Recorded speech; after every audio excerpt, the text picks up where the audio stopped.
যে একমাত্র আল্লাহ তাআলা আসমান জমিন দুনিয়া সমস্ত কিছু সৃষ্টি করেছে।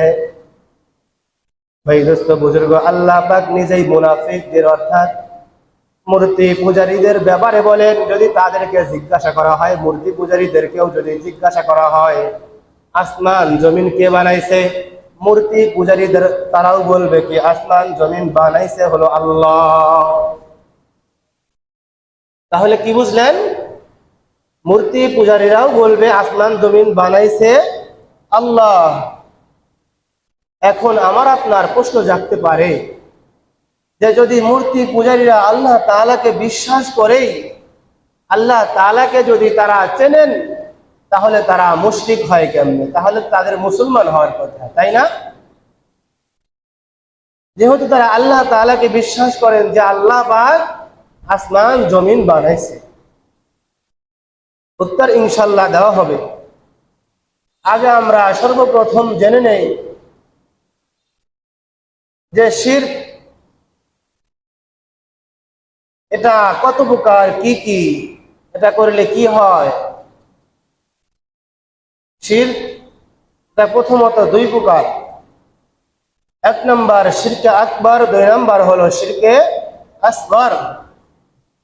অর্থাৎ একটা হলো বড় শিরিক আর একটা হলো ছোট শিরিক।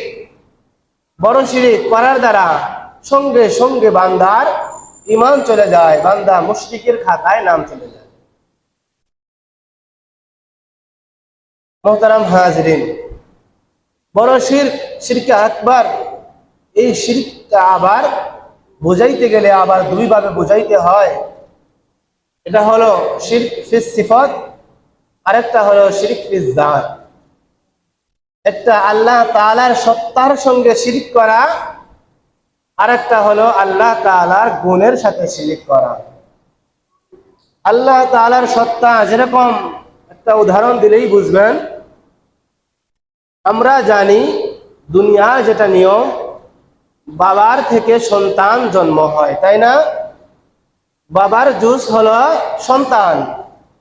যেরকম আম নিংড়াইলে আমের জুস বের হয়, আঙ্গুর চিপড়াইলে আঙ্গুরের জুস বের হয়, তেমনি ভাবে বাবার থেকে সন্তান বের হয়, বাবার থেকে সন্তান একটা জুস হয়।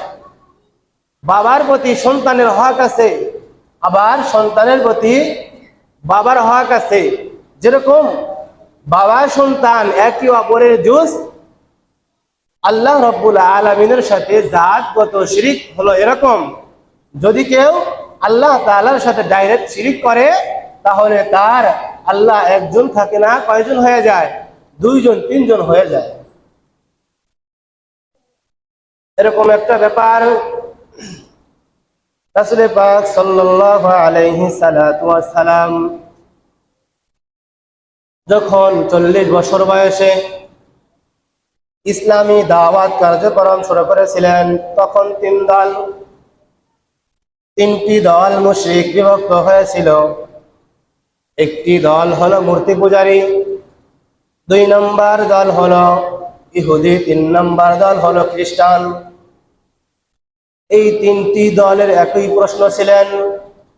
রাসূল পয়গম্বর সাল্লাল্লাহু আলাইহি সালাম যখন মূর্তি পূজারীদেরকে গিয়ে বলেন, আমি তোমাদের মাঝে আল্লাহ তাআলার প্রেরিত রাসূল, তোমরা আল্লাহ তাআলাকে বিশ্বাস করো, আল্লাহ তাআলার উপরে ঈমান আনো। মূর্তি পূজারীরা বলতে থাকলো, হে মুহাম্মদ, তুমি কোন আল্লাহর দাওয়াত দিচ্ছ?